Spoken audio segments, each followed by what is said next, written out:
In this video, I'm going to show you the easiest way to lay out for recessed lighting. The first step is to find out where the ceiling joists are. This will be really easy for me because the previous homeowners painted the ceilings with gloss paint. Gloss paint will show all the imperfections in the walls. So what I'll be looking for are nail holes or screw holes showing just a little bit. And you can see here I found the first two. This also tells me this is the seam of the drywall because there's two screw holes right next to each other. The other method of finding the ceiling joists is by knocking. When knocking, if there are no ceiling joists, it's going to be a hollow sound. When you do come across one, it's going to be a solid dead sound.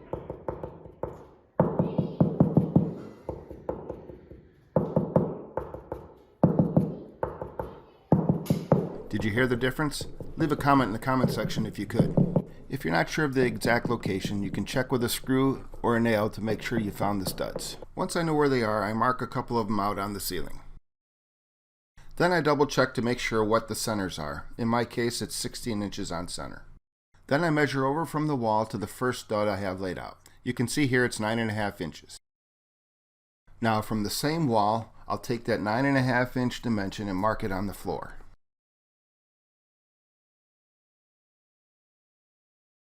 After I mark the 9.5 inches, I'll take the tape measure, run it across the room, and mark out all the ceiling joists on the floor.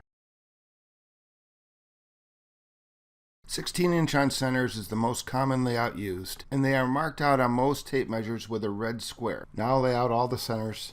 And remember, these are the ceiling joist centers, not the floor joists. The biggest thing about laying out for recessed lighting is you want to make sure it doesn't land on a joist, but in the pocket in between the two joists.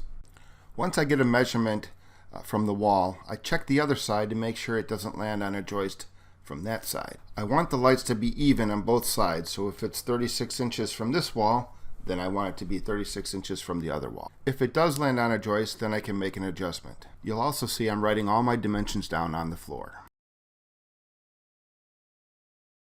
Now that I have my side-to-side dimensions, I can make my corner dimension.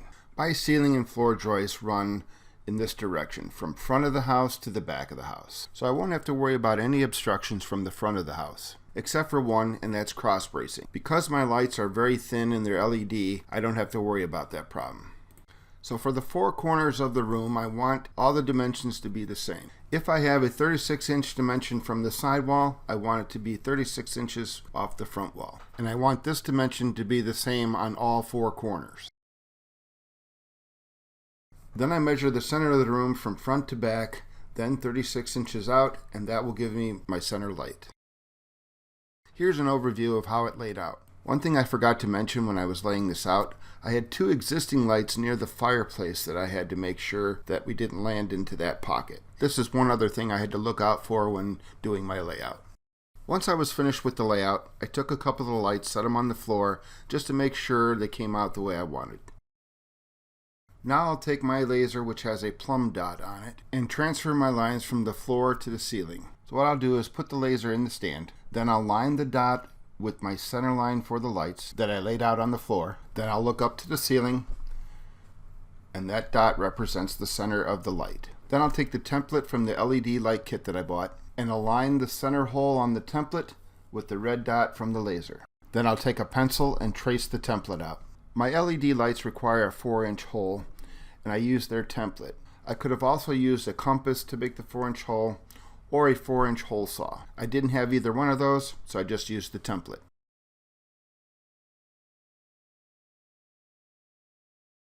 Now I'll go around and mark out the rest of the lights the same way, moving the laser from center line to center line and transferring the centers to the ceiling.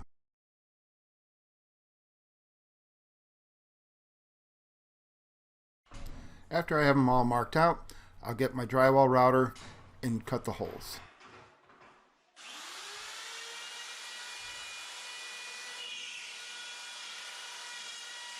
Here you might notice I'm having a little trouble cutting the hole. I'm right-handed and I had shoulder surgery last year on my right arm. I tried to do it left-handed and that didn't work so well.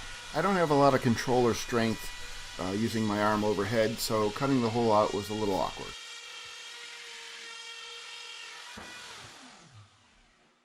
Now I'm just going to double check the fitting of the light before I go ahead and cut all the rest of the holes.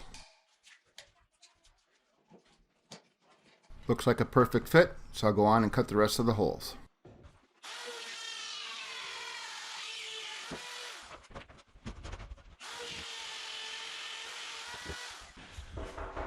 Yeah, bud? My grandson decided to pay a visit to see what I was doing. What are you doing? I'm cutting those holes out. You want to see it? You want to see how I do it? Yeah. Hold on a second. It's kind of hard to climb up to. Yeah, well, you're not going to climb up the ladder. Yeah, that's what I'm talking about. But you can stand over here. I had him go to the other door so he wouldn't be too close to the dust. Okay. Now you can watch from there, okay? Yeah, right.